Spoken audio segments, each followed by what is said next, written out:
Man of masses NTR కోసం Kantara fame Rishabh Shetty రంగంలోకి దిగుతున్నాడు. ప్రశాంత్ నీల్ పిలుపుతో డ్రాగన్ నిప్పుల వర్షానికి గొడుగు పట్టబోతున్నాడు.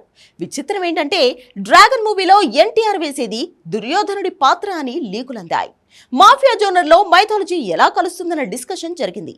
కట్ చేస్తే అసలు మ్యాటర్ బయటకొచ్చింది. ఇందులో ఎన్టీఆర్ పాత్ర దుర్యోధని మాత్రమే సమాచారం అందుతోంది. దీనికి తోడు ఇది సింగిల్ డ్రాగన్ కథ మాత్రం కాదు, ట్విన్ డ్రాగన్ గా అంటే మరోసారి దేవర్ ఎఫెక్ట్ ని మాఫియా జోనర్ లో ప్రశాంత్ నీల్ చూపించబోతున్నాడంటున్నారు. ఇదే కాదు, బేసిక్ స్టోరీ లైన్ కూడా లీక్ అయింది. అదే గనుక బేసిక్ స్టోరీ లైన్ అయితే బాక్స్ ఆఫీస్ లో డ్రాగన్ వర్షానికి వసూళ్ల సునామీ గ్యారంటీ. ఇంతకీ ఆ లీక్ అయిన కథలేంటో మీరే చూసేయండి.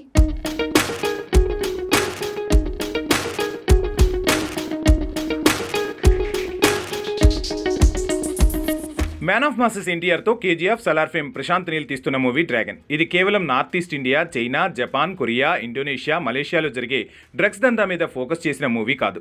డ్రగ్ మాఫియా జోనర్లో వస్తుందన్నారు. నిజంగానే ఆ జోనర్తోనే కథ కనెక్ట్ అయి ఉన్న అంతకు మించిన ఎలిమెంట్స్ ఉన్నట్లు లీకులతో షాకులు కామన్ అయ్యాయి.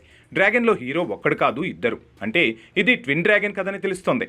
మరి రెండో డ్రాగన్ కూడా ఎన్టీఆర్ఏనా, లేదంటే ఇందులో స్పెషల్ రోల్ వేస్తున్న కాంతారా ఫేమ్ రిషబ్ శెట్టినా అనేది ఇంకా కన్ఫర్మ్ కాలేదు. ప్రశాంత్ నీల్ పిలవటమే కాదు, ఎన్టీఆర్తో రిషబ్ శెట్టికి ఉన్న అనుబంధం వల్ల కూడా ఇందులో స్పెషల్ రోల్ వేసేందుకు తను సిద్ధమయ్యాడు. ఆల్రెడీ మలయాళం మార్కెట్ని అట్రాక్ట్ చేసేందుకు విలన్గా మలయాళ హీరో థామస్ని తీసుకున్నారు. తండ్రి పాత్రలో బాలీవుడ్ స్టార్ అనిల్ కపూర్ నటిస్తున్నాడు. ఇక రుక్మిణి వసంత్ హీరోయిన్ అవ్వటం కూడా ప్లస్ అవుతుంది. ఇదే కాకుండా కొరియా, జపాన్, చైనా మార్కెట్ కోసం కొరియన్ నటులను 8 మందిని బరిలోకి దింపారు. సో పాన్ ఆసియా మార్కెట్ మొత్తాన్ని అట్రాక్ట్ చేసేందుకు స్టార్ క్యాస్ట్తో పర్ఫెక్ట్ ప్లాన్ చేసిన ప్రశాంత్ నీల్ ఇందులో డ్రాగన్ ట్విన్ స్టోరీస్లో మతిపోగొట్టేలా ఉన్నాడు. కొరియాలో సెటిల్ అయి చనిపోయిన ఓ డ్రాగన్ ఫ్యామిలీ కథే ఈ మూవీ బేసిక్ కథని తెలుస్తుంది. అంటే ఓ డ్రాగన్ చనిపోతే తన స్థానంలో కూర్చునేందుకు వచ్చే వారసుడి కథ. ఇలా సాహు, సలార్ లాంటి కథలు కూడా వచ్చాయి. కానీ డ్రాగన్ కథలో ట్విస్ట్ ఏంటంటే వారసుడిగా ఇందులో 2 డ్రాగన్లు సిద్ధంగా ఉండటం. మరి ఇద్దరు డ్రాగన్లు ఆ స్థానం కోసం పోటీ పడతాయా, కలిసి తండ్రి హత్య విషయంలో పగ తీర్చుకుంటాయా అనేది బేసిక్ స్టోరీ లైన్ అని తెలుస్తుంది. ఇదే నిజంగా డ్రాగన్ కథ అయితే మాత్రం ప్రశాంత్ నీల్ దీన్ని నెక్స్ట్ లెవెల్లోకి తీసుకెళ్లే మేకింగ్ యాడ్ అవుతుంది. ఎన్టీఆర్ డబుల్ ఫోటో సెంటిమెంట్ కూడా కలిసి వస్తుంది.